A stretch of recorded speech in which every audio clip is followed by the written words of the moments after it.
The Fantasy Six-Pack Hour. With your hosts, Joe Bond. You're awful.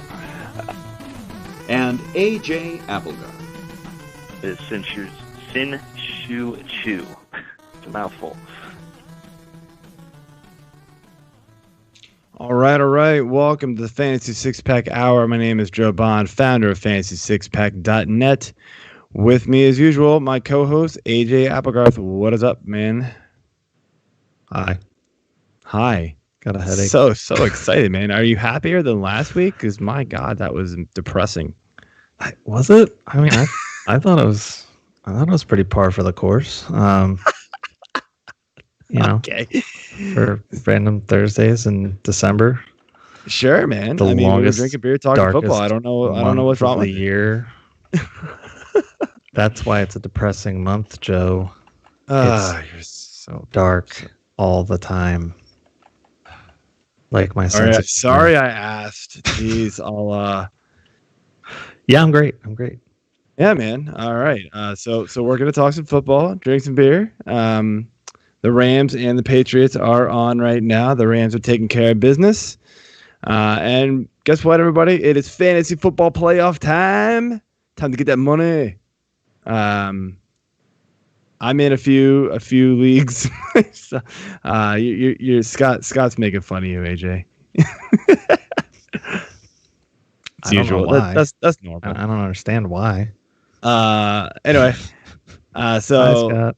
So congrats to all of you that made the playoffs. If you're listening still and you didn't make the playoffs, thank you for sticking around and just listening anyways. We do have some DFS content this week. Our producer, Jeff, is going to give us some DFS content.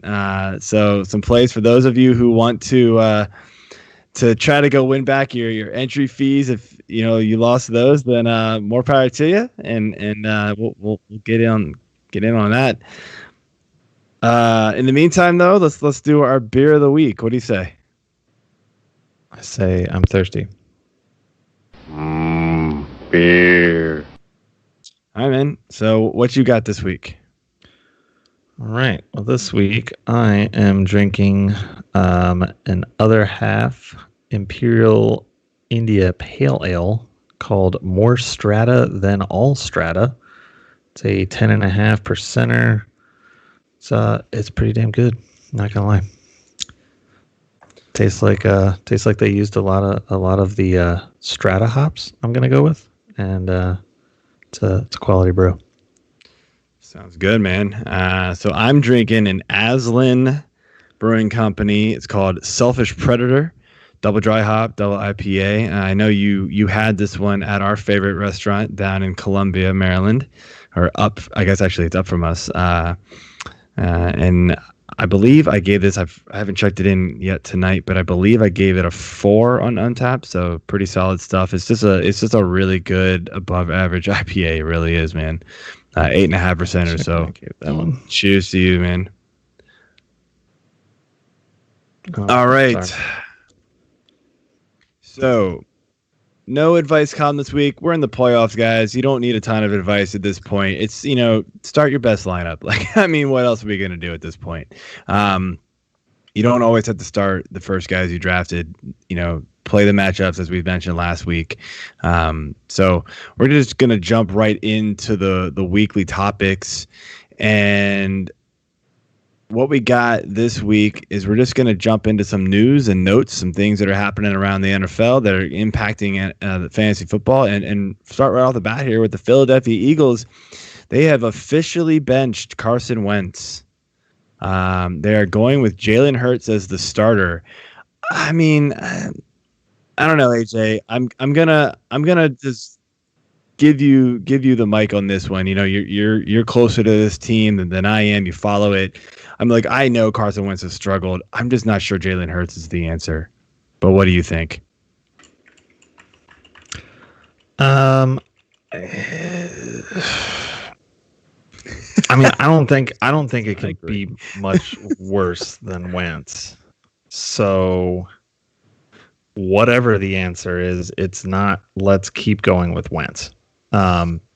And again, it's not all his fault this year. I will say a lot of it is. I've talked ad nauseum on the show this year about how many blown passes he's had and open receivers, and I don't know what the hell he's doing. Maybe there's an underlying injury that nobody is talking about or whatever. Or he's just not as good as he was a couple years ago. The offensive line is Swiss cheese. They need to get younger. They need to stop bringing Jason Peters back. Don't get me wrong. I love the guy. He's been a stalwart in the NFL and for this team for a long time. But he's not cutting it anymore. He's injured way more than he's able to help the team. So that's been a big problem. The loss of Brandon Brooks up there has been a massive problem. One of the top offensive linemen of the year last year, gone. So you're already kind of in a hole as it is. And of course he hasn't had Alshon Jeffrey. I mean, how could you succeed when you don't have an Alshon Jeffrey to throw the ball to? Guys, I mean, what are we doing? That is, it might be bad. That might be hurting him more than we're going to admit. It's the crazy thing, right? I joke about it, but honestly, it's a guy that he's comfortable with. He's a professional receiver. Like that's all there is to it. He knows how to run routes. He knows how to catch. Like he's good. Like I mean, he's so like look. Fulgham was a good 3-week story. It didn't last very long. He's still getting targets, but he can't catch it. Last year. Yeah, right. I mean, that's what's happening. They're relying on these like flash in the pan guys. So where at least with Alshon, what you can count on here. And yeah, I mean, Scott wrote it there. Grab the Saints D and the Crab Cake Invitational. Yeah, I mean, 100%. You have to. And I'm actually kind of shocked that they were available. What are we doing here? That's it's a joke that he wasn't already owned in that league, but 10-team league, I guess it is what it is. But they that's going to be a smash spot for them, in my opinion. So I've got them in a couple spots where I am in the playoffs too. So I'm right there with you, Scott. For those of you who don't know who I'm talking about, it's Scott Simpson, Nimble with Numbers, on Twitter. Go ahead and follow him. Good guy. Right for Fantasy Six Pack. So definitely pay attention to him. But yeah, man, I don't know. I mean, so let's look a little deeper into this. So Miles Sanders has been struggling the last few weeks. They've brought back his nemesis on that team, and he's taken some carries away.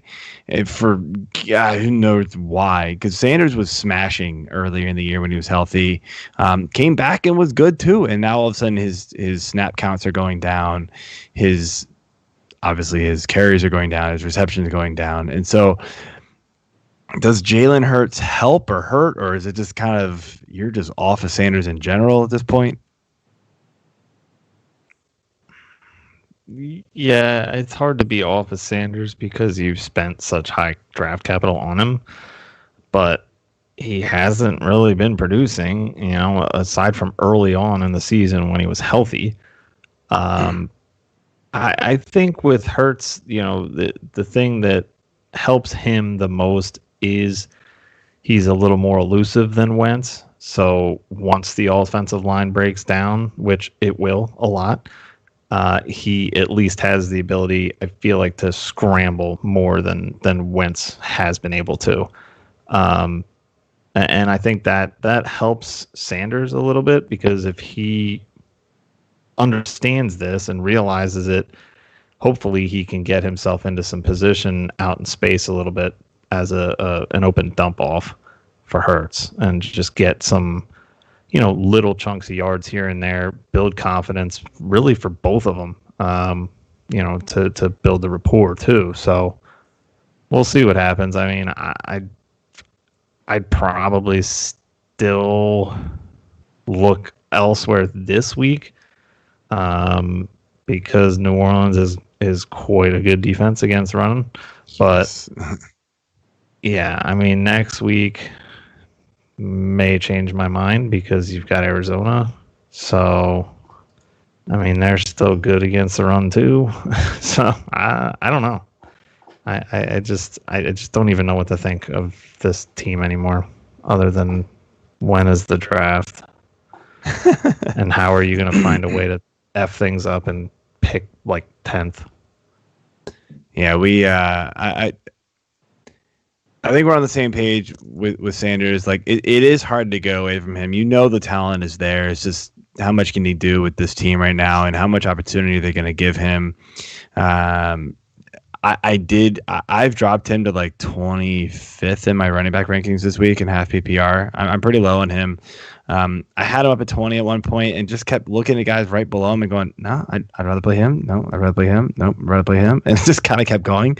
And I was like, all right, I got to stop. I just need to stop.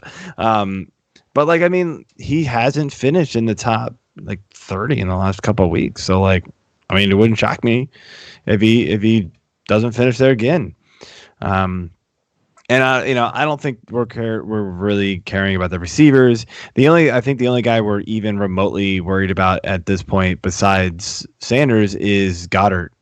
And I don't think anybody cares about Ertz right now. But I mean, like, what about Goddard? Like, is Jalen Hurts? I kind of wonder if Jalen Hurts is just going to try to like chuck it downfield too much, and maybe it hurts Goddard. I just don't know how this guy's going to play football. We just haven't seen enough from him. Obviously, we didn't see a preseason from him, so we just don't really know his game. We know his college game, but that was Oklahoma, right? I mean, there's a run and gun shoot offense. Like, it's just high powered. That's not the same he's going to get here. So what do we do with Jalen Hurts, or Goddard here with Jalen Hurts? Again, I mean, I just think it's playoffs. You can't mess around here because you do and you're out. Goddard's still been productive overall. I mean, he finished with 5 for 66 last week after, getting in the end zone 2 weeks straight. Obviously, that was with Wentz. So it does worry me a little, but I think out of everybody, I would have probably the most confidence in Goddard over Sanders, over, Alshon. Yes. I think especially the way that the tight end landscape is shaping up to be. Although we've got some guys getting kind of hot here down the stretch, but yeah, I think you're pretty much hoping that he can just get some volume and work out here. But let's jump ship here and talk about the Carolina Panthers, who have a slew of problems on their hands. A lot of people were hoping that Christian McCaffrey was going to return this week, but it doesn't look like it's happening. He obviously had the shoulder injury. Nope, was looking pretty good. But now all of a sudden he has a thigh injury. Like, what's going on with this guy? He's like falling apart right before our eyes. And it's just, he's been amazing when he's been on the field. Top 10 finishes every week in half PPR leagues, but he just can't stay on the field this week or this year.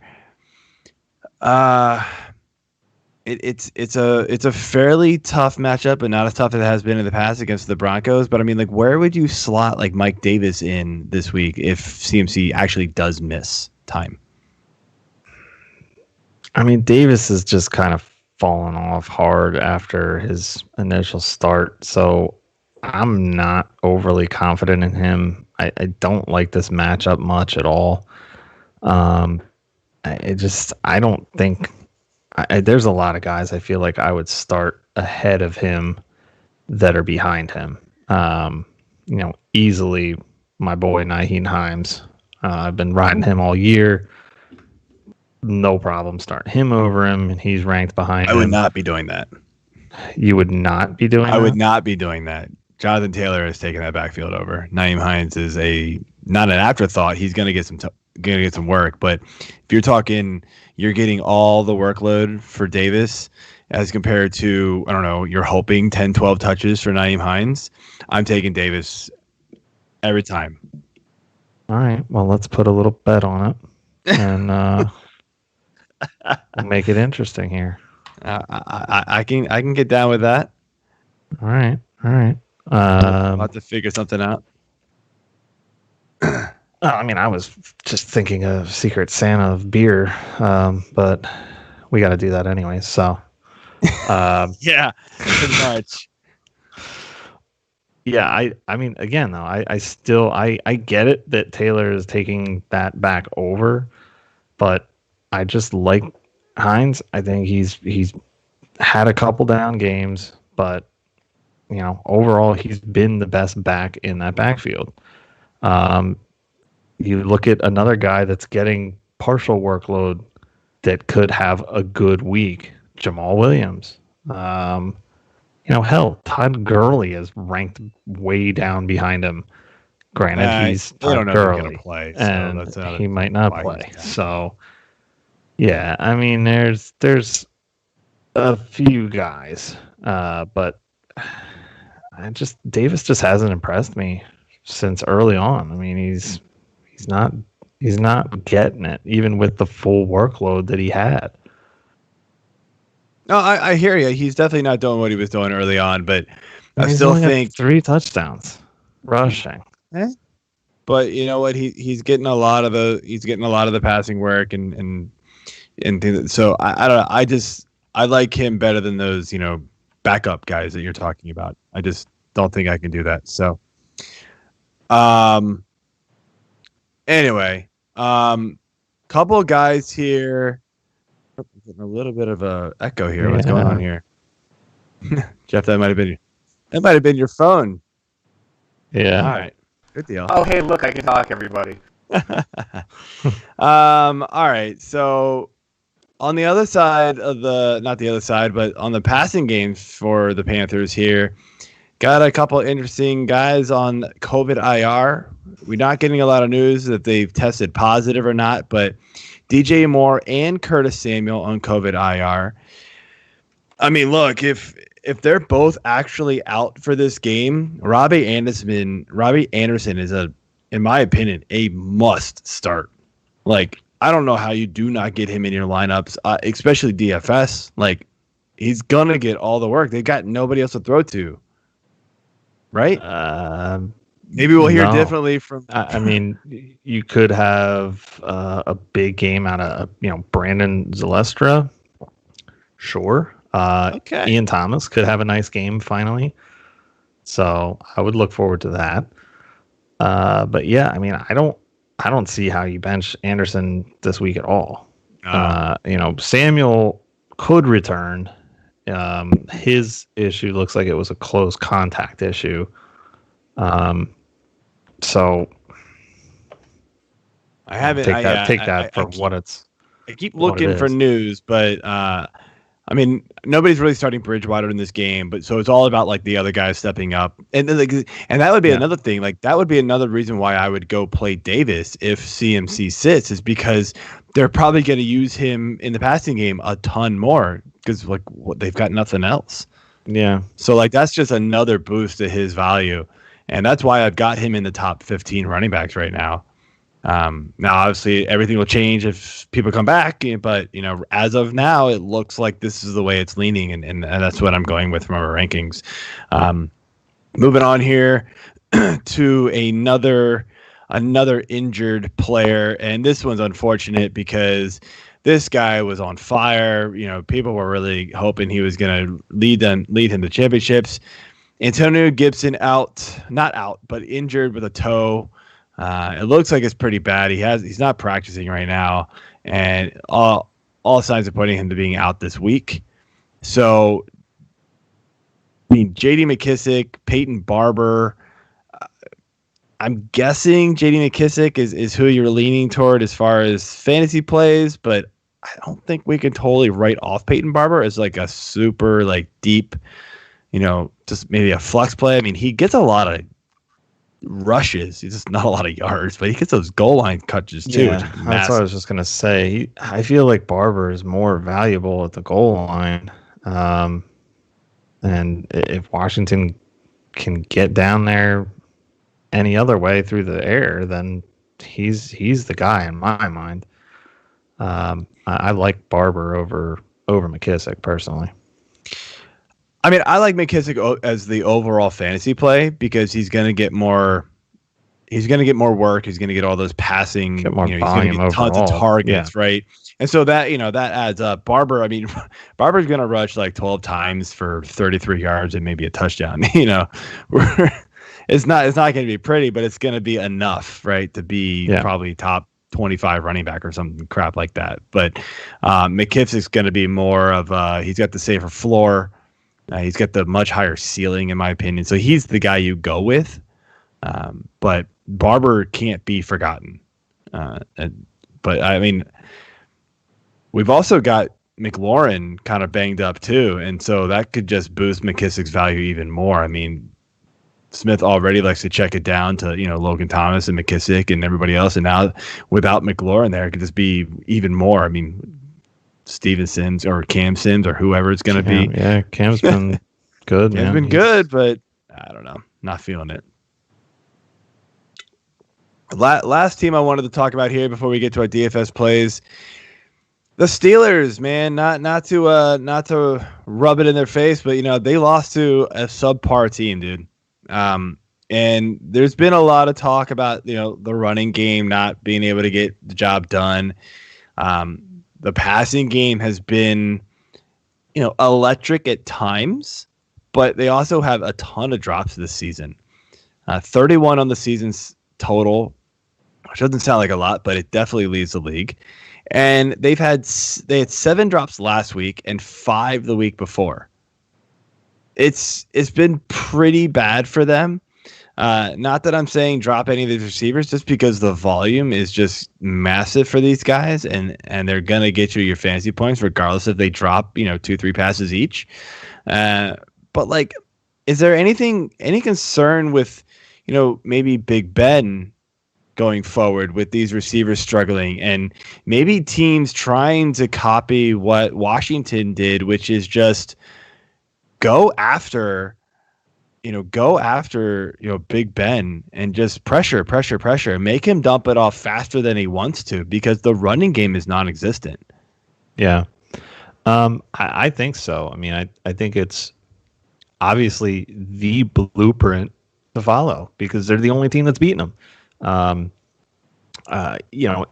Ben is not easy to get down because he's just such a towering force back there. But I think if you get in his face enough and just continue to frustrate him, he's not mobile. So he's going to be, just as long as you pile on him, he'll eventually get taken down, or he's just not going to have anywhere to throw the ball. So I think it's definitely a combination of Ben and all the drops don't help his cause either. And it's like, well, okay, now who am I going to throw to? You drop the ball X amount of times. I'm starting to lose some confidence in you. All right, I'm going to go over here. All right, great. Now you're dropping the ball. Where am I going to throw the ball? Was that where you yawning and you were trying to like make up for that by kind of screaming at the same time, or what the hell was that? Yeah, it was a little bit of both. All right, good. Just making sure here. Make sure we're all the same week. It worked well until you said something. Trying to do a little Count Dracula thing. Blah blah blah blah blah blah. I have no idea what was going on. No, Halloween's over, Joe. I don't know, man. Come on. Hey, you don't like Christmas, so I thought you were just stuck in Halloween land. I mean, I like Halloween a hell of a lot more than I like Christmas. Before Christmas, that's probably your favorite Christmas movie. What? Nightmare Before? We've watched it 3,000 times since. So I'm good. October. I'm right there with you. Because Okay. I never saw it before the first time we watched it, though. Like a month or two ago. I had never seen it until last weekend. So yeah, I'm right there with you. It's a good movie, though. I like it. I do like it now.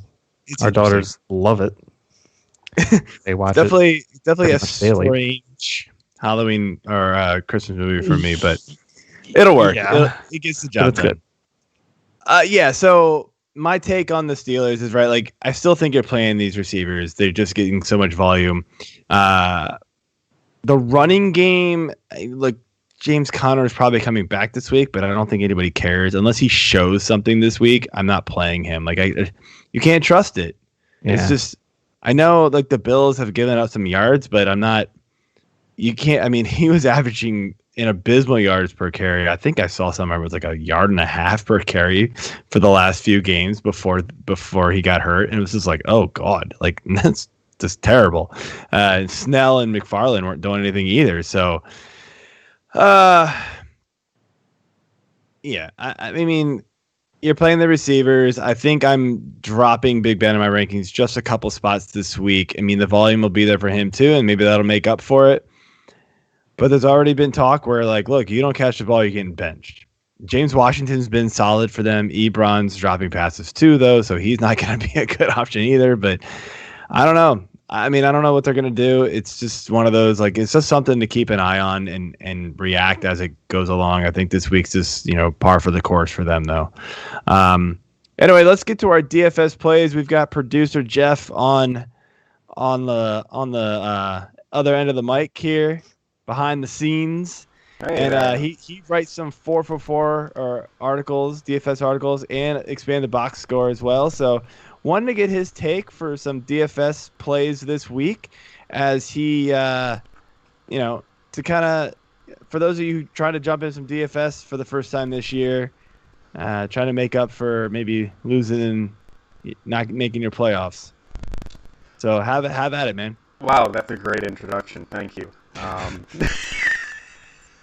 Jeez. Oh no, I'm kidding. So yeah, so like Joe said, I'm doing single game DFS at 4for4 for the rest of the season, and hopefully beyond that if they like me enough.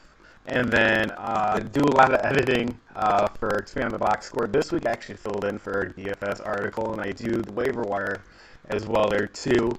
But beyond that, week 14 plays will start at quarterback. One that I'm really interested in, high variance, but the price is really good, is Matt Ryan of the Atlanta Falcons. He is 5,700 on DraftKings and 7,300 on FanDuel. For what he can potentially offer, and a pass-happy offense, because we know Todd Gurley isn't good, Ito Smith is good in spurt, and Brian Hill not good at all. So they're depending a lot more on Matt Ryan than normal. And he could potentially be without Julio Jones this week. That's kind of something that we talked about pre-show. But one stat that is important, when Calvin Ridley and Julio Jones are on the field for 35% of the snaps, Matt Ryan averages 23 points per game in fantasy. So, I mean, you're talking traditional scoring, 4-point touchdowns. That translates well, as far as I'm concerned, for DraftKings and FanDuel. The good thing is, too, he's lower than a lot of good quarterbacks. Safer quarterbacks would probably be the best word to say. But I like it. The Chargers' defense is not very good at all this year. Like I said, they still have one of the best wide receiver duos in the game. Other guys, if you want to look at a little bit more pricier options, a little bit safer floor, other side of the field would be Justin Herbert, 6,800, DraftKings 8,300 on FanDuel. Obviously, not the greatest week last week. That's the time to buy. Always go in the week after somebody's not played very good. Atlanta is a run funnel defense, meaning that you're not going to run very well on them, but passing, game on. Justin Herbert clearly has good rapport with Austin Eckler, Kalen Ballage, and the spurts he's been out there. Then you have Mike Williams, Keenan Allen, who is a target hog as well too, another great option. And then one of the safer floors this week is going to be Aaron Rodgers in Detroit. That defense is just awful. We don't really need to say more about that. Obviously, he's doing a lot with very little. Devontae Adams, a little bit of Jamal Williams, and Aaron Jones out of the backfield. But after that, he just kind of sprinkles whatever. Good week last week with Tunyon. But that's another guy that you pretty much can plug him in this year, and you know that you're going to get a very safe floor, pushing minimum 18 points per game for Aaron Rodgers. Just wanted to go on to running backs here. Yeah, I mean, I don't totally disagree with you on everything. I think the Matt Ryan play is sort of like. I mean, we're not just taking him because it's a low price tag. There's a reason why his price has dropped. And actually, using Fantasy Labs DFS tool, his price has dropped over $500 in the last month. So you're talking an average of $125. Obviously, it doesn't work that way in DraftKings, but he's dropped $125 per week on average in his price. That's pretty steep for anybody at any position like that, short of having an injury. Like Will Fuller is like, the minimum now because he's out for the year. Like they're not going to price him up thinking somebody's going to play him or something like that. So Matt Ryan dropping to 5,700 on DraftKings, he didn't just do it because like he's good and they're just mispricing him. He's been very high variance this year. Yeah, I mean, I just that offense has been so poor over the last few weeks, and Ryan just hasn't gotten it done. I'd just be worried about it, and and I think. Tell me if I'm wrong, but like if Julio doesn't play, you're off of that, right? Oh yeah, I'd be off of that. And again, too, you gotta remember this isn't just a cash lineup where you're looking to beat one person. Matt Ryan is clearly a tournament play. You're not gonna go and play somebody that's gonna be like a Patrick Mahomes, Travis Kelce stack in a cash lineup, and you're gonna go in there with Matt Ryan and Hayden Hurst because you want to save money and then spend up elsewhere. That's just not what you're doing or something like that. So Matt Ryan is strictly tournament play. But Aaron Rodgers, even though he is pricier and you're going to get a safe floor in tournaments, he's definitely a cash viable type of quarterback this week. Yeah. Anyway, jump into the running backs. Let's see what you got. Running back, my favorite play is a guy that I drafted in the 4th round of Scott Fishbowl, and that's Chris Carson. Yes. You're still going to have a little bit of a lesser workload, but you're still talking the dominant amount of carries and targets out of that backfield. And that's what you're looking for. Is he utilizing it? Yes. On 13 carries last week, running for 70-plus yards, caught 3 of 6 targets because Russell Wilson, a lot of times when he's dumping off to Chris Carson, is, a half a second away from getting clobbered. So he's still got 3 catches. He got a receiving touchdown, which is great, especially in DraftKings type of formats. And you also want in FanDuel to be targeting running backs that also have a more expected touchdown floor. And Chris Carson is a guy that they're using everywhere. He isn't just a 20 to 20-yard line guy. Mm-hmm. He's running goal line. Of course, Carlos Hyde is still getting mixed in as well, too. So you do have a little bit of variance with that, and that can be an issue. You don't want to be vultured, but it's not like there's anybody else. It's Carlos Hyde right now, or it's not going to be anybody that's going to take that goal line carry from him. I also like David Montgomery this week. It's one of those. One thing, he's 6,500 on DK, 6,600 on FanDuel, so you're not dealing with a price discrepancy that can cause a rostership percentage to be kind of thrown off and kind of kill his value on one side or the other.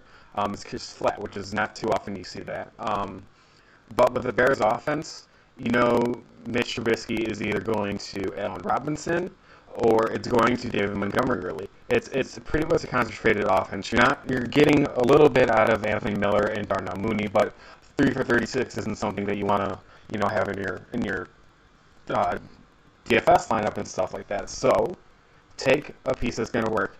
Houston is awful. Bottom 3 in the league in schedule adjusted rushing according to 4for4's schedule adjusted fantasy points app.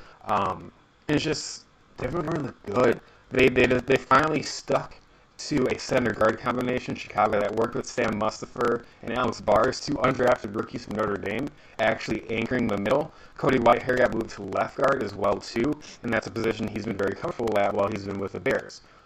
So the fact that they've opened up the middle against very bad defenses when it comes to rushing the ball, look what he did last week against the Lions. It's one of those plays that another guy, top 12 in season-long fantasy rankings at the running back position. He's 11th overall, I think, in PPR.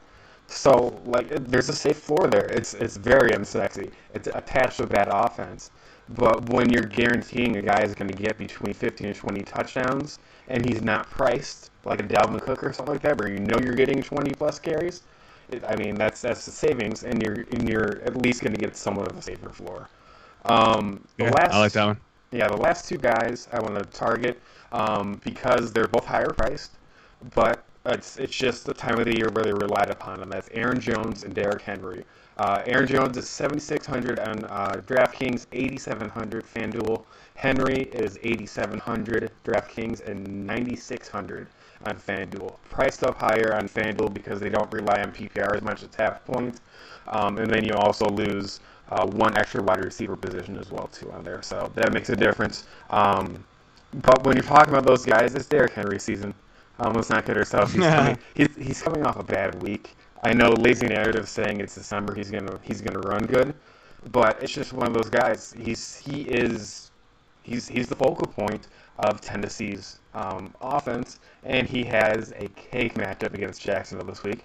But it's just really a nice play. And then Aaron Jones, I think he returned a little bit more to what you wanted out of him last week from the rushing game.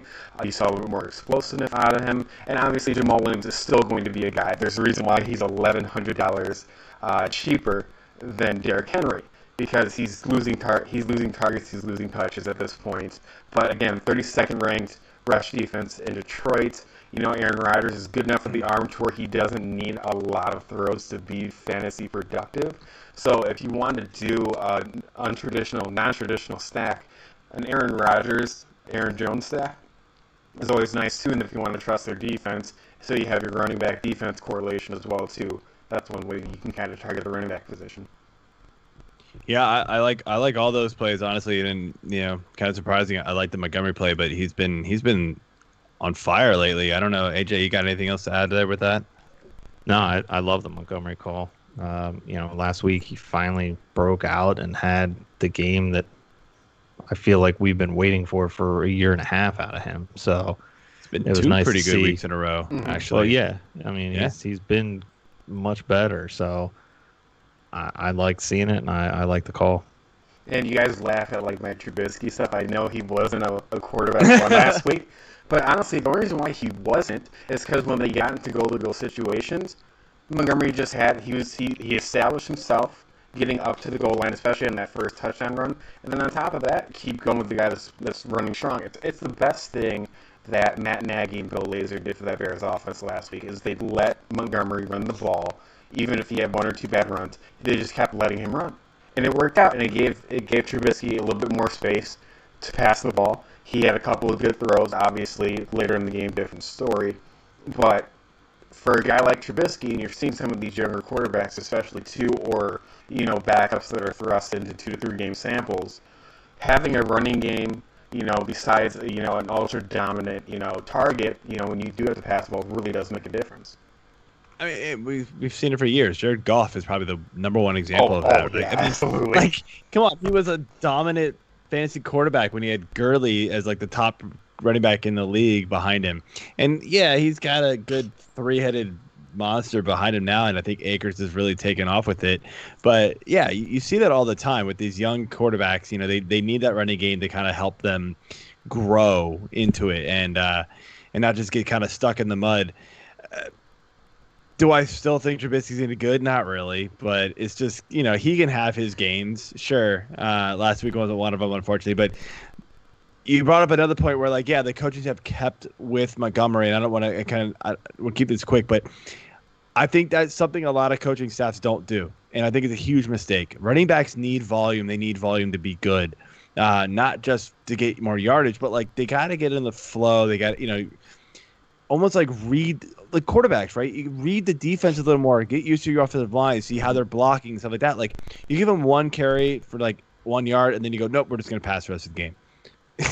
Your running back's never going to get into a rhythm. It's just never going to happen. It's just very rare that you give a guy, 10, 12 carries, and, they can do what Alvin Kamara could do. Oh, yeah, and just on top of that, he clearly doesn't have straight line speed when we're talking about Montgomery, but he's top 3 in yards after contact. He has the most, missed tackles out of running backs. And it's funny because you saw it happen last week on the opposite end. Adrian Peterson clearly isn't the finesse back that he was, but when he plowed over Roquan Smith for a touchdown to goal line, that's what David Montgomery does. It's just he doesn't have the veteran process. I know Adrian Peterson is a poor example, but just for that one game, you saw what you can do when you have the ability and the coach keeps going with you. Dale Bevel, not dumb. He's not Matt Patricia dumb, but he realized that Adrian Peterson knew where the weaknesses in this team. It's okay, let's pound it down their throat with you, and they did for the 15 carries he had. I loved Montgomery coming out of Iowa, dude. Iowa State, right? Mm-hmm. Actually. I loved him coming out of Iowa State. I thought his tape was great. It just fell into a bad situation. So, all right, let's hear what you got about some wide receivers. All right, so we talked about Matt Ryan. I brought up Julio Jones. I know he did not practice again today. It's also another day that ends in a Y. When we're talking about Julio and missing practice, it's one of those things I wouldn't be surprised if he gets unlimited in tomorrow, and then game time, let him warm up. Yeah. And then they decide, and that's great. Obviously, if he doesn't play, it doesn't matter. But for $6,600 on DraftKings and $7,600 on FanDuel, that's one of those things you're buying it at a price that you rarely see for a guy of his stature. It's kind of like when you could find Christian McCaffrey under like $9,000 on DraftKings. Like it was impossible, especially last year. So like when he came back from injury this year and he was like sub 9,500, is one of those, well, you kind of got to play him things because he's that good and he commands that type of salary when you're talking about daily fantasy. One thing is just looking up at what he's done this year. He's played in 9 games. In 7 of those, he's played at least 79% of the snaps. In those 7 games, in 5 of them, he's finished with no less than 94 yards through the air. In 3 of them, he had at least 127 yards. In that 5th game, he had 97. So in 3 of 7 games, he's hit the yardage bonus without touchdowns. He's hit double-digit targets in 5 games this year. And that's with a couple that were 9 and 8. Like you're talking to a guy that commands his volume because it's Julio Jones. It's just one of those things. You just don't know if he's going to be healthy. So that's where the volatility comes in. Very much, you have a high variance quarterback with Ryan. You have a high variance wide receiver. But again, you're targeting a secondary in Los Angeles. Bad. It's just not good. They don't really have anybody. The pass rush is awful too. And Atlanta's offensive line is just good enough to give him enough time to make sure he can find his top receivers. Yeah, I'd say he's probably not a cash play guy though, just because of the volatility. But yeah, you're right with the tourneys. I'd say he's a good go after there. No, the next guy is cash play, and that's Devontae Adams. 8,400 on DraftKings, 9,600 on FanDuel. But it's one of those things like you're paying for what you get, right? And it makes it a little bit more difficult to do like a Rodgers Devontae stack. Because you're taking a lot of salary out unless you're willing to like dive bomb at defense and tight end, where it's a little bit easier to since the variance is pretty much up and down every week. But Devontae Adams, he's just the guy. He's the best wide receiver in fantasy football this year, and you just know where the ball's going, and that's one of those things that you want. You want consistency. You want a high floor, and you also know you can potentially get a high ceiling with Devontae Adams. Like he could easily do 3 times his salary, which isn't as valuable of information as it used to be. But just knowing that he can go off for 130 and 2 touchdowns like he did last week, like that's just it's nice. Number was like 97 and 2 touchdowns. Like it's just a safe floor as a guy that you can plug in. And if he does have one bad week, you're like, you know what, I'm going to go back to him again next week because you know what he is. The last guy that I really like at wide receiver, Tyler Boyd, Cincinnati. The reason why, 4,900 on DraftKings, 6,700 on FanDuel, so that price on DraftKings is one of those ones you want to target. Also, if Brandon Allen is the quarterback, that's been his favorite target is Tyler Boyd. And then T. Higgins also comes into play here, so if you're aiming for potentially doing a lower stack, or if you want to do a game stack with the Dallas side as well too, where there could be a lot of weapons that are useful, I just really like Tyler Boyd. He's been pretty safe considering that he doesn't have his quarterback in Joe Burrow. It's just one of those plays. You want a little bit more variance. He's not expected to have high rostership using Fantasy Labs, checking through their projected ownership levels as well too. And he is the top-rated wide receiver on DraftKings this week, so that does matter a lot. Yeah, I just it's hard to buy into a Brandon Allen receiver. I get Boyd's been targeted heavily. Higgins has had a couple big plays, but I don't know. AJ, what are you feeling with that one? I mean, you dabble in a little DFS as well, probably more than I do. Yeah, Boyd's tough. I mean, he was so good earlier on in this year with Burrow, and that was the comfort zone was there, and he had 1 catch last week. He had 4 targets, 1 catch. It just happened to go for 72 yards and a touchdown. Yeah. So it's like, all right. So he kind of makes up for it if he gets 1 for 72 and a 6. But that's not really what you're banking on if you're going out and spending the money on him. You want to get more consistency and have him actually get those targets. But again, Dallas sucks, so it's not hard to want to play any receiver against them. So I'm kind of up and down on Boyd. I'll have to see, how I am Sunday, but I don't hate the call. It's just a little more risk reward for me, I feel like. You could almost do a full onslaught in a lineup in that game. You can go Brandon Allen, Gio Bernard, because he does have receiving value, especially in DraftKings. Yeah. You could do something like Boyd and or Higgins, and then you can run it back with Amari Cooper. Or you can run it back with, CeeDee Lamb, or you can run it back with Zeke. If you think he's going to get, a good run on an injured Bengals lineup. Like, you can do a full game stack, and that's something that you're looking for, too. Because when you're playing in larger tournaments, you want variance. You don't want to, there's a lot of very obviously good plays this week, and you're justified for playing them. Like, nobody's going to tell you, don't play Derrick Henry. He's only playing, one of the worst defenses. Don't play him, It's one of those things you want to get a leg up on other people. You look at DraftKings Sportsbook or FanDuel Sportsbook, what's the over-under? This game, 2 bad defenses. This game's projected to be just shy of 50 points, I think, at the moment. That's on par with LA Chargers and Atlanta Falcons, where you're going to see pieces being used from that game, and stuff like that. Or you're going to see Detroit and, Green Bay, where I think it's something like 45 points. That's, only a couple points less, but a lot of people are targeting your Aaron Rodgers, Devontae Adams, Aaron Jones. So those are guys that in a lower scoring game are going to have higher ownership than these guys at more volatile prices in a more volatile game, but a higher over-under as well, too. So that does make a difference. Yeah. I mean, I can get on board. I don't play anything with cash, so I probably won't have any of them, but I feel you, man. All right, real quick, let's wrap things up with some tight ends and some defenses. All right, tight end.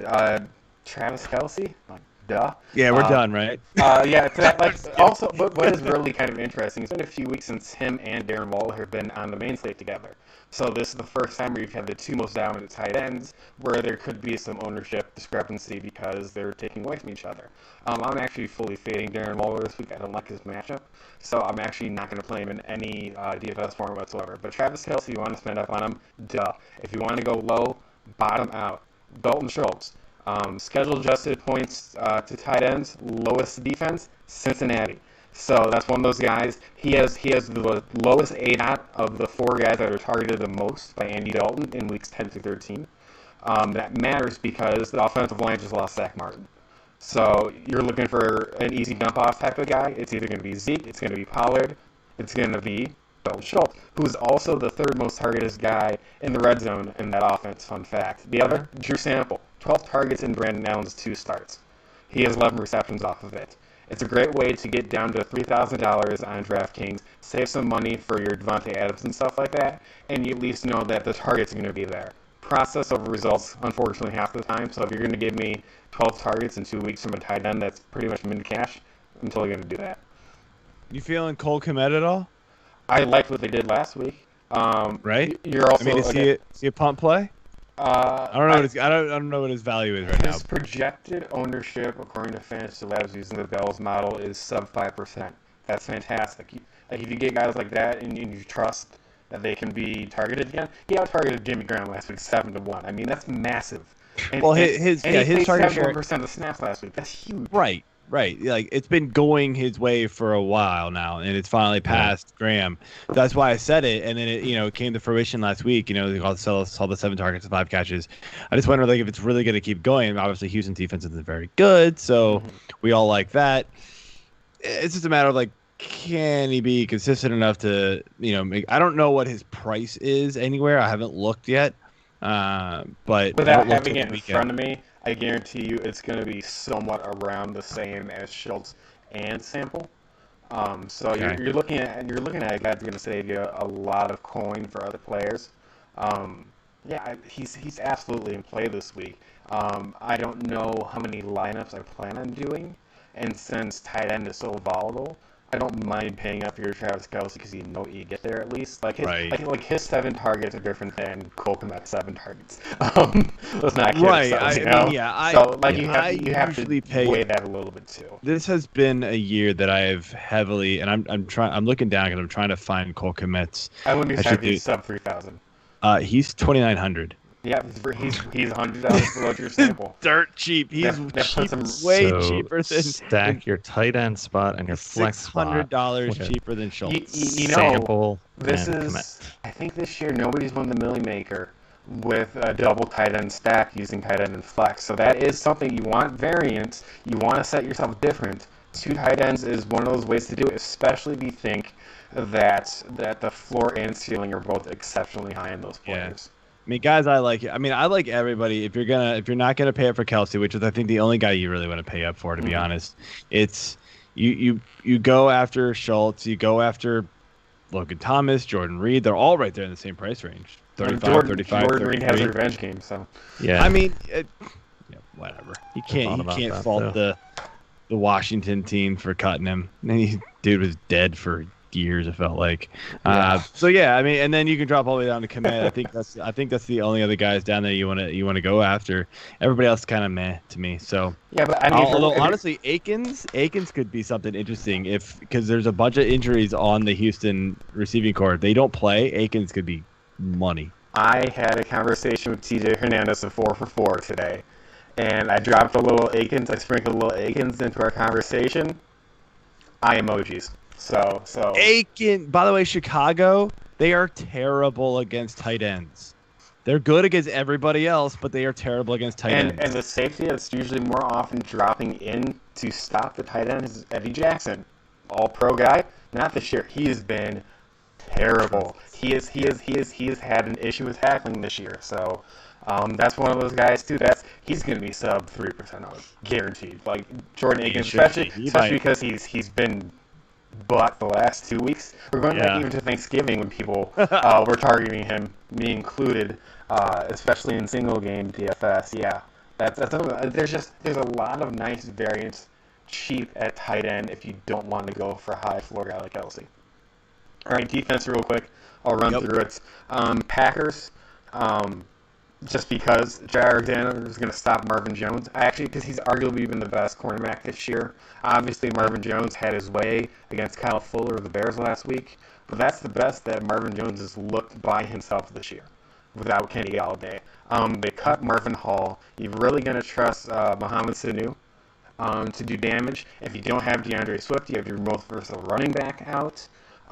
The issue with the Packers is that their pressure has been low this year, considering they have the Smith brothers, on that defense. But I trust that defense. I trust Mike Pettin to actually do enough to slow down Stafford, who honestly in the first half of the game last week really didn't look good. It wasn't until the Bears kind of sat back and didn't really do anything to get any pressure on him that he started throwing for 400 yards. Other defenses, the Chiefs on the road. I know Mike Gesicki has been a really kind of like popular play going into this week after his 80-plus yards and a touchdown last week. He's a glorified slot receiver. What does Kansas City do very well? Shut down slot receivers. So if they're going to set him away from the line of scrimmage, I don't think he does anything. So then you're depending on Devontae Parker and Myles Gaskin with whatever power Tua has behind his arm. I don't like that. I think the Chiefs can get enough pressure, and that is a very opportunistic secondary, as you saw in primetime against Denver. That's a very opportunistic defense. And the last one, if you want to punt the position, Cincinnati Bengals. I know the defense is not the greatest, but you know what Dallas does a lot? Not show up, especially this year. And all it does is take Andy Dalton to get this, revenge game, like a legitimate revenge game, into his head, or just not having his offensive line, like I mentioned earlier. And Cincinnati can be real sneaky. They could easily hit their value at $2,300 on DraftKings. So it's one of those things, like you're clearly just hoping for a touchdown, really, from your defense or on kick or punt return when you're doing that low. But it's worked out very well in the past, including the Las Vegas Raiders when they traveled to Atlanta. They put up a monster game, and they were the lowest salary of the week on DraftKings when they ended up putting up like 20-something points against Atlanta. Yeah, no, I like the Bengals. I actually kind of like the Falcons again, not because of the game against that they had a couple weeks ago or just last week, right? But it's just like they've been coming on strong. Another salary saver I like is shockingly the Giants. They've been playing real solid, man. And then if you want to go up a little higher, I think the highest I might go this week is the Panthers at 2,900, going against Denver.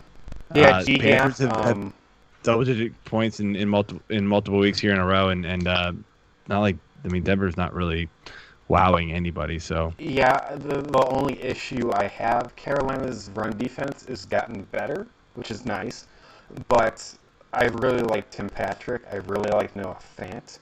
It's just whether or not the game plan favors what Drew Lock has been better at this year, and that's higher percentage throws inside like 7 yards.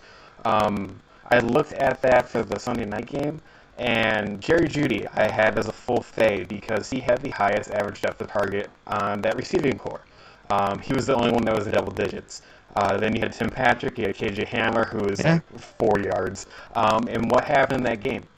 Drew Lock, when he was most successful, hit guys on more intermediate or close routes, and that included Noah Fant when he was good. Jerry Jeudy, majority of his targets again were beyond 10 yards from the line of scrimmage, and he had 1 catch. So that's the only thing you have to worry about is whether or not Vic Fangio and whoever the offensive coordinator is in Denver are scripting a good enough game plan to let Drew Lock find his way close, let Melvin Gordon and Philip Lindsay do their thing, and then he can air it out. That's the way he's going to beat Carolina. Yeah, I hear you. I just I don't have a lot of trust in Denver right now. So I don't either because I definitely rostered Kansas City's defense in like half of my lineups last week. Yeah, absolutely. All right, man. Well, hey, thanks for jumping on. I know you're always behind the scenes, and we're repeating what you say a lot, but good to get your voice here on air, and it was all great information. So we will. I'm going to go back to work. Okay. Yeah, no. See you later, man.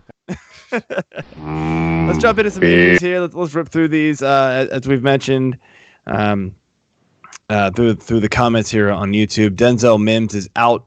It was a personal issue. He went home, but he's not going to have enough time to pass the COVID protocols to come back to the team, so he is done. Daniel Jones, quarterback here, hamstring limited. I mean, look, we don't know if he's going to play yet, but I mean, AJ, real quick, 10 seconds, do we trust him as a streamer play against a weak Arizona D, or does this hamstring really just make you want to run away? Yeah, I'm staying away from him personally. It's not going to be worth it. It's a great matchup on paper, but if you're banged up and, Gallman's not looking like he's going to have a great game either, so I'm staying away from Giants offense. Yeah, I do not blame you there. Gallman might be the only guy I trust at this point, which is shocking to say. Running backs, we got Todd Gurley, as we mentioned, with the knee limited. Zeke, calf injury limited, so that's something to watch out for. Short week for them. DeAndre Swift, illness, repercussions from the, lingering effects from the concussion or whatever it is. He was limited, so I guess that's kind of good news, better than last week already. James Robinson, knee injury, he was limited. I think he's expected to play, though, but something to keep an eye out on. Josh Jacobs, ankle. Good news, he was limited in practice today because he did not practice on Wednesday, so he's trending in the right direction.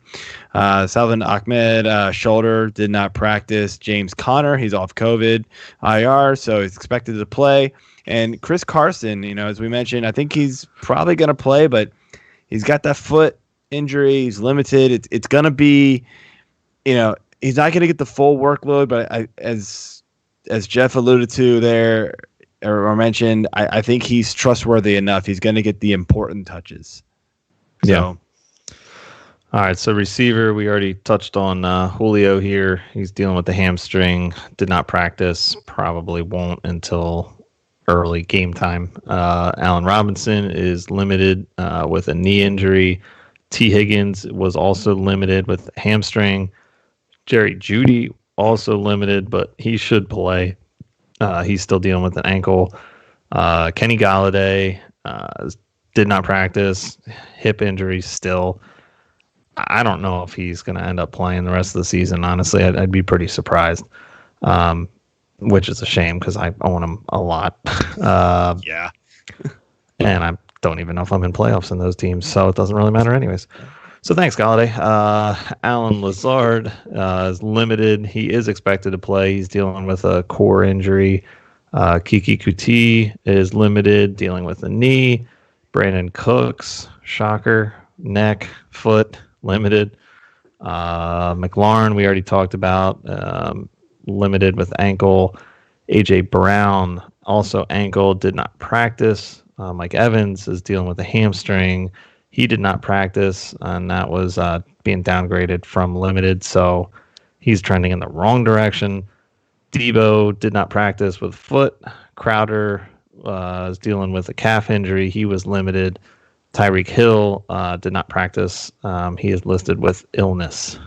And then tight ends, we've got Hayden Hurst is dealing with an ankle injury. He is limited. Kyle Rudolph did not practice with foot. His teammate Irv Smith did not practice, still dealing with lingering back issues.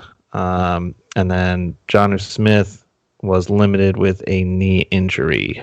So that is our injuries. All right, let's finish it off here. Yeah. Let's jump into our sleepers, bust, tight end, and defensive streamers for your Week 14 first round of the playoffs. Maybe last week of the season. So sleeper, if anybody is listening for the first time, it's a quarterback outside of the top 15 of the Fantasy Pros expert consensus ranking. So AJ, you have the floor. All right. Well, we opened the show talking about this guy, so might as well sort of finish the show talking with Jalen Hurts. As I said earlier, it can't really be much worse than Wentz. So why not? I mean, and again, this isn't, if you're in the playoffs, you're not really starting Hurts. No. Unless you somehow limped into the playoffs with Burrow. I don't know.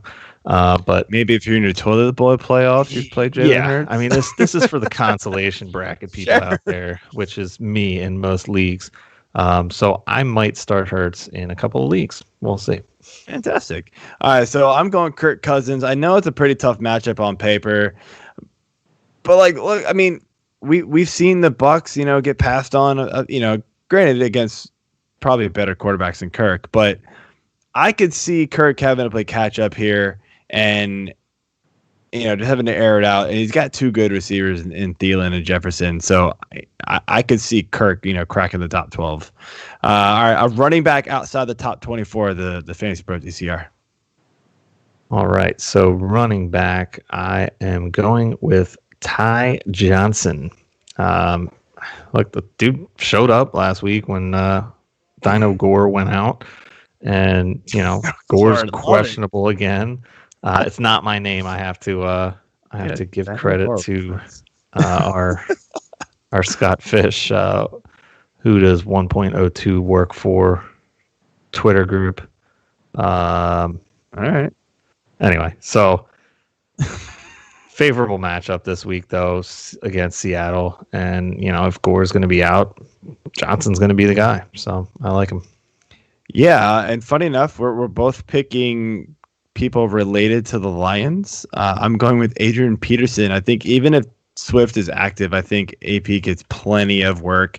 I think they're going to protect Swift just enough that, to make sure he's okay, getting through this game healthy, not ruin his, future career. And, Peterson can just fall into the end zone once, maybe twice, and make a day of it. So that's where I'm headed here. Receiver, what you got? Oh, sorry. Anybody outside the top 36? All right. I am going with Mr. Mike Williams of the LA Chargers. Since the calendar turned to November, I mean, granted, we're in December now and halfway through it, but since the calendar turned to November, he's had 41 targets. He's got a very favorable matchup against Atlanta. We already talked about this game being potentially high scoring because both defenses pretty much suck. So, yeah, why not? I mean, he's got 2 touchdowns in that same time since 11-1. Not a lot, but it's going touchdown 0-0, touchdown 0-0.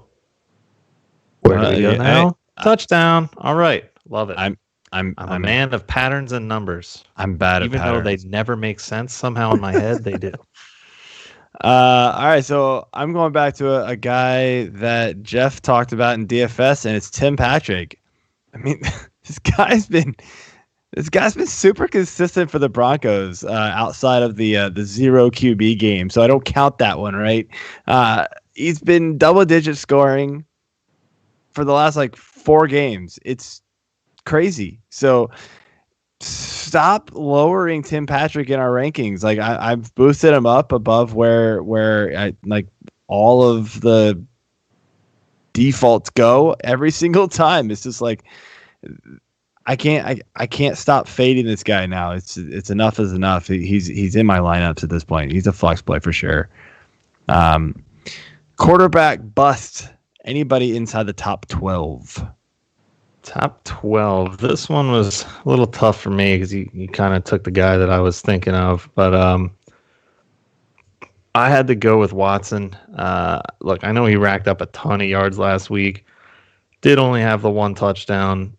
Now, granted, that could change this week against the Bears. They've been pretty friendly to opposing quarterbacks as of late, giving up at least 2 scores the past few games.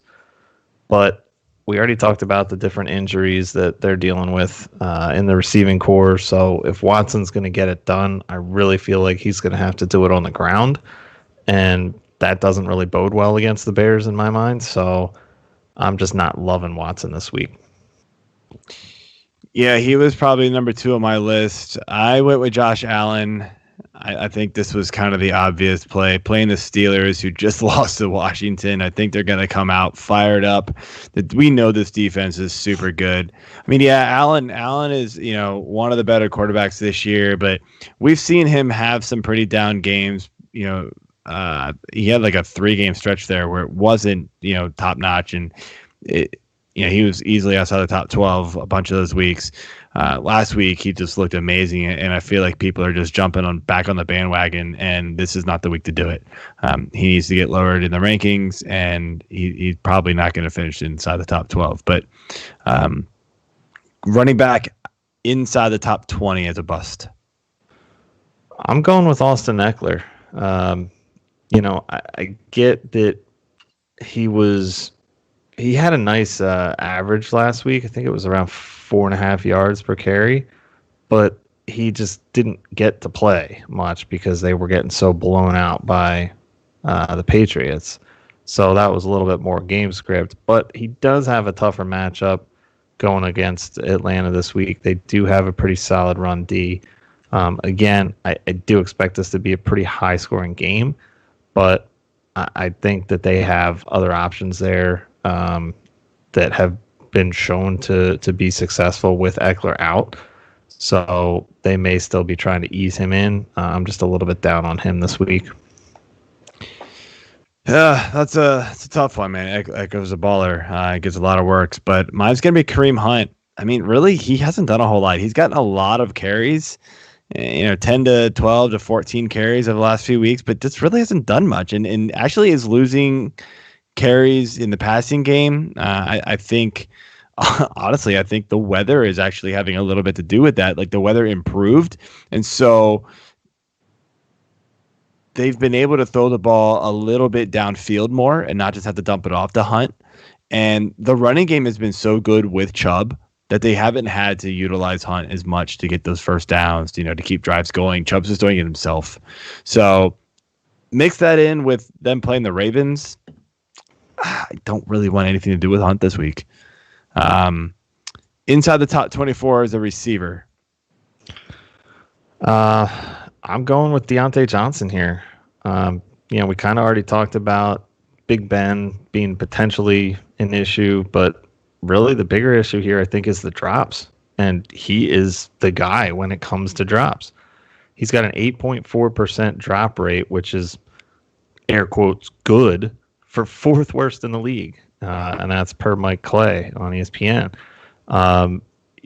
Tomlin has already been threatening to bench players for drops.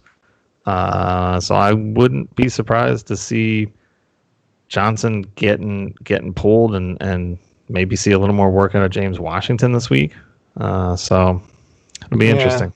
Well, yeah, we'll see. He's still a volume hog, and for every drop he has, he ends up having a nice play right after. It seems like, or 3 or so, yeah. I mean, mine's Terry McLaurin here.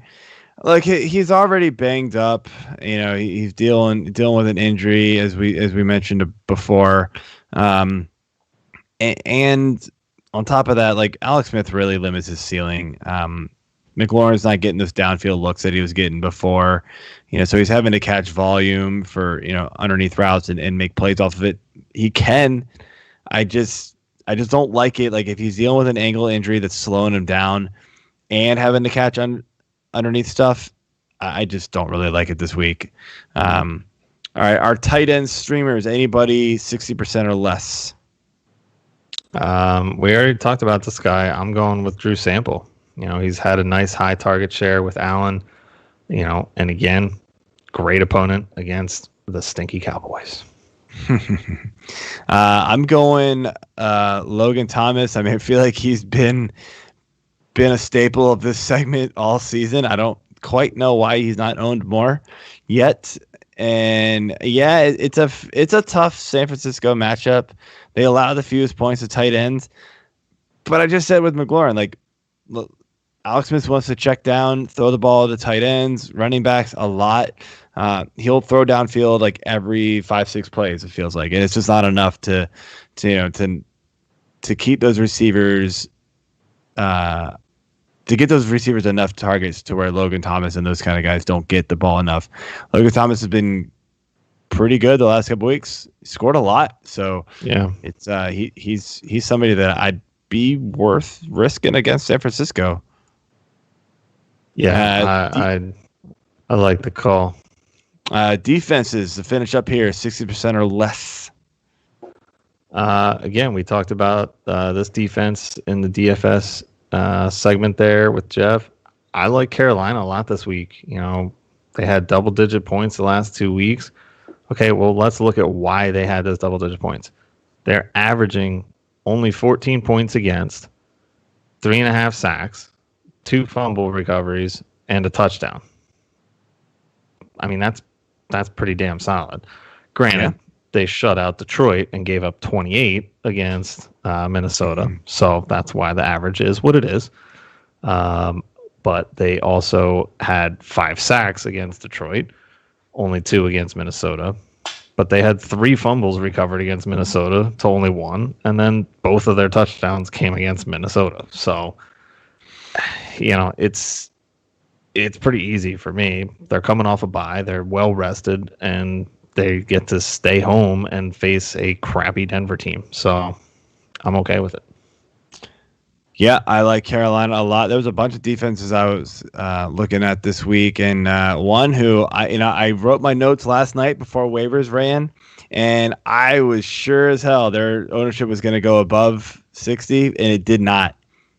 The Tampa Bay Buccaneers going against the Minnesota Vikings, who you just mentioned, Carolina shut down and got a bunch of turnovers and sacks, and you name it. That's what Minnesota's good for. They might put up some points. But they are prone to defenses scoring points on them because of all the mistakes they make. So Tampa Bay is 100% on the top of my list here as one of the defenses to own. Second place to me was probably Carolina, and then after that I went with Washington. I think San Fran's another one of those teams that can make mistakes as well. So, and the Washington front has just been on fire lately, so it's hard to stop them. So, all right, man. Well, that's all we got for week 14. Good luck to everybody in their first week of playoffs or their last week of the regular season. We've got the Rams on top 24-3. And I got to apologize to everybody I told to sit Cam Akers today. Like, holy cow, this guy has been a monster. Who thought that McVay was actually going to go back to the same running back 2 weeks in a row? Not me. So he never does, but he never does, exactly. So it's like, history not on my side there. So whatever. All right, man. That's it for the show. Got anything else to add? No, I mean, I'm just way? generally a happy person, so. Yeah, sounds like it, man. Just drink some more beer.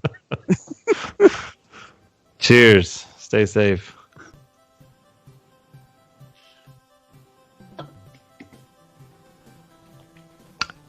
All the strata.